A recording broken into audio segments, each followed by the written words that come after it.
two speakers talk about many things, many concepts. What I want to do is really try to flesh it out also, using some of the things that in our family, kasi we're a family of business people, but all of us, ever since we were young, we were required to be in the family business. So all of us, we've learned the ropes. I was in the family business as young as 6 years old.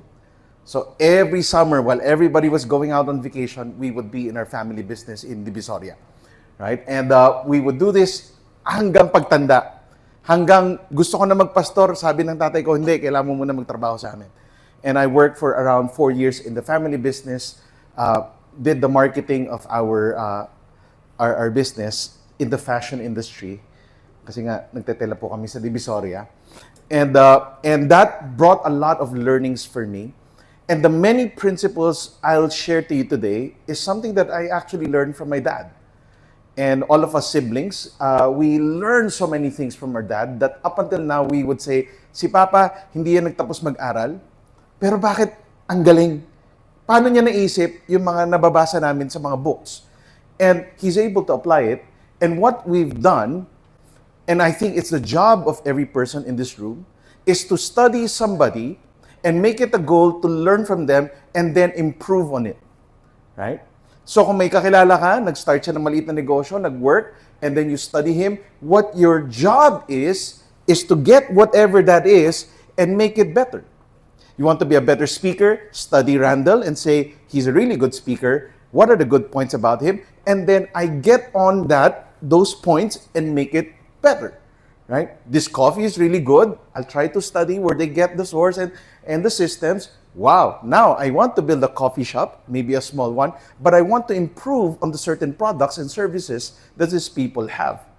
So the goal that we have today here, nung craft namin tong theme na to, is really to help you build towards your future. Right?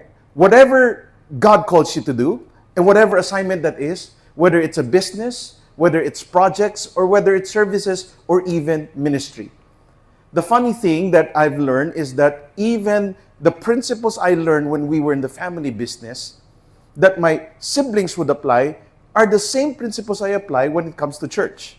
It's just the bottom line is no longer money, but it's actually values. What value do I create in the world today? Sabi, si Bonnie ata nagsabi kanina, di ba? Ang goal natin is to solve problems. That's how you create value. So yan din yung kasabihan ko, wake up and solve problems every day. No, na-excite ako kung may problema. Sino dito may problema?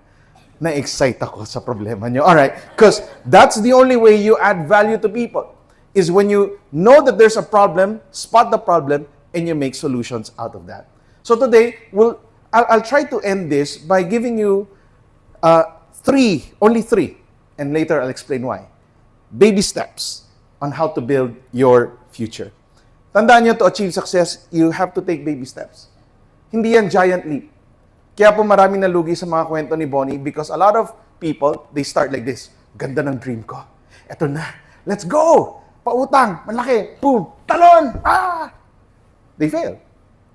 A lot of people fail that way because they don't know how to start. You don't start that way. I don't tell my 2-year-old daughter before, run. No. I get her hand, then we do baby step.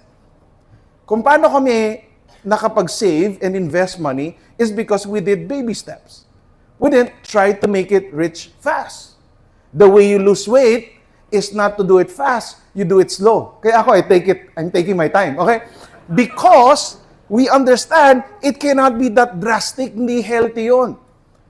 But a lot of Filipinos, because they're not literate about starting and managing things, they jump on with too high a risk when you should not be doing that. May tinatawag na baby steps.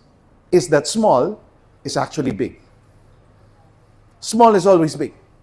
You start small and you realize, if I take those small steps, later on, it would become something big. So si Randall, yung first book niya, ito yung itsura natin, Randall. Okay? His first book was about the no-nonsense personal finance, where he thought about the steps on how to create wealth. Sabi ko, I read the book. Ewan ko kung nag-blurb ba ako sa book na to. No? But when I read the book, sabi ko, wow, this is so simple. I'll follow everything he says. Step 1, step 2, step 3, step 4, step 5. I've been married for 20 years now, and we've been following the baby step around 17 years already. Just do this. 1, 2, 3, 4, 5. Simple lang. Improve cash flow, may income ako, may income si Mrs. Now, may income na kami. Now, wala kaming utang when we started. Good job. Step 3 na kami. We now set up our emergency fund, which is our 3 to 6 months living expense. And after that, we got our insurance when we got married because we were at a good financial standing. And from step 4, we started going step 5.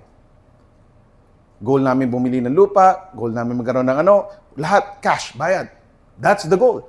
So what we did, even though I'm a pastor with a limited income, you guys know what a pastor is, right? It means talented people who will not be as rich as Bonnie. Okay, anyway. When you do this, dito ka magugulat. 15 years mo nang ginagawa 17 years mo nang ginagawa. Kahit sino maglakad sa Makati, pag ganito ka maglakad, pero araw-araw, abot ka ring Baguio. 15 years. 20 years mo gawin yan, it's the same way. Small is always big. We started really small. When I left the family business, I went from a high digit of income to just earning less than half of what I was earning. Why? I felt that this was my calling. I wanted to go and do something about the skills and the gifts that God has given me. It was a sacrifice. A lot of people said, it's career suicide. So ako, knowing that, I won't be at a certain level of finance, the more I have to be careful. And so, I did baby steps. And the baby step has led us, now, I'm not saying it's a perfect journey. Marami rin pong walang pera because of greed, ganyan, and along the way, you made bad investment. But if you continue doing what you're supposed to be doing and follow the step, then you get to be there.